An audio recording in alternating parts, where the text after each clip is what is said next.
I guess there's the element of blind following, isn't there? There's blind faith, and then there's, even in this example, as a person, if I say I follow the law, why do I do that? Have I looked deeply into it? Is it because I'm afraid of getting in trouble? Do I believe in the law? Do I believe in the preacher? Have I looked so deeply enough into the problem that I find it to be unavoidable and essential to go along with that particular thing? And do I find it to be true? Getting back, sort of pointing towards like preachers. Preachers tend to preach a message, don't they?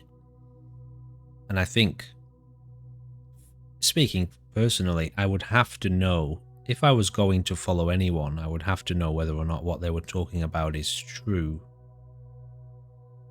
And obviously the only way to find that out is to find out for yourself, at which point you don't need to follow anyone because you find out for yourself, It's a weird kind of dynamic. If you're going to follow a preacher, I think the very definition of that is that you don't know the truth for yourself. Yeah, I think that's an interesting idea, Sirius, because I have to ask the question, and we'll make this personal, all right, if you don't mind. I would ask you, if tomorrow all of the rules of society were gone, would you descend into chaos? Would you resort to anarchy and chaos in your life? You don't have to answer that question, okay? But I know I wouldn't. If the rules of society, I'm not speaking for a lot of people. Obviously, a lot of people and a lot of society would descend into chaos. But does that mean that it's not possible to live without chaos? If there are no rules, no laws, no government, can people still not be good? And okay, the obvious answer is a lot of people wouldn't be. They would take advantage because there's no more punishments. Even though I think different kinds of punishments would probably manifest. People who engage in such destructive and chaotic behavior tend to kill each other, But I'm just saying, if you wake up in the day and you're, let's just say, a righteous person, okay, you don't steal from people, you don't attack people, you don't hurt people, you don't destroy things, you tend to cultivate goodness and happiness and kindness, and you try not to annoy people, etc., etc. You'd probably get on quite well. I mean, if you've got a car and you need to drive it, you're still going to drive carefully on the road. You're going to look both ways at oncoming traffic.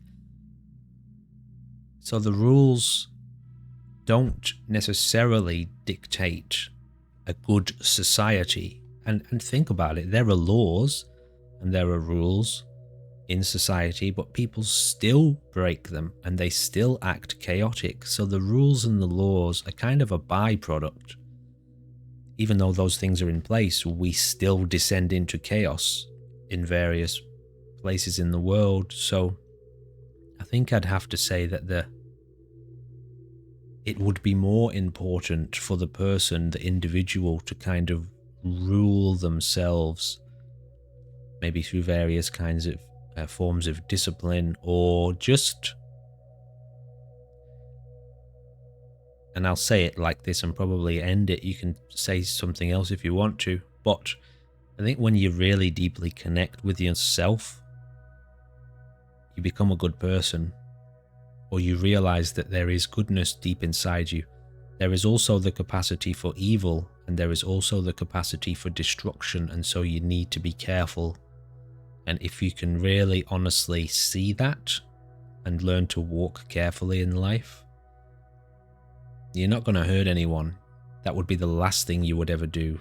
In fact, very often you would connect with people quite deeply and want to help them and want to support them, because you've connected with a very deep part of yourself, you know. At which point the rules don't, the normal kind of rules of society,